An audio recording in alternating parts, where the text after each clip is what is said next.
Cadre বৈষম্য নিরসনে দাবি না মানা হলে আগামীতে আরো কঠোর কর্মসূচি দেওয়া হবে বলে জানিয়েছেন ক্যাডার বৈষম্য নিরসন পরিষদের সমন্বয়ক মোহাম্মদ মফিজুর রহমান।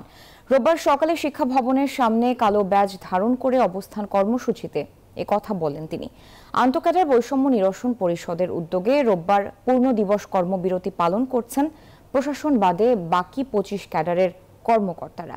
এর অংশ হিসেবে শিক্ষা ভবনের সামনে শিক্ষা ক্যাডারের সদস্যরা কালো ব্যাজ ধারণ করে অবস্থান করেন।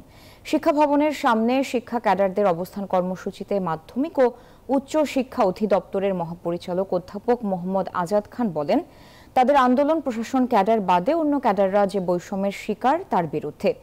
পরিষদের সমন্বয়ক মফিজুর রহমান জানান, সামাজিক যোগাযোগ মাধ্যমে প্রতিবাদ করায় 12 জন কর্মকর্তাকে সাময়িক বরখাস্ত করা হয়েছে। অবিলম্বে এই আদেশ প্রত্যাহারের দাবি জানান তিনি। 25 ক্যাডার যে আন্দোলনগুলি করছে, যে বিষয়গুলির দাবি দেওয়া তুলেছে, সেই দাবি দেওয়াগুলোর মধ্যে আমরা এর আগেও সরকারকে বলেছি, সরকারের যারা ঊর্ধ্বতন পর্যায়ে আছে তাদেরকে অনুরোধ করেছি যে যেসব যৌক্তিক দাবি দেওয়াগুলো সেগুলো মেনে নেওয়ার আহ্বান জানিয়েছি। আমরা মনে করি আমরা যেহেতু দায়িত্বে আছি, যেহেতু ক্যাডারকে ওন করি, ক্যাডারের যৌক্তিক দাবি দেওয়াগুলোর পক্ষে আমাদের অবস্থান থাকাটাই স্বাভাবিক।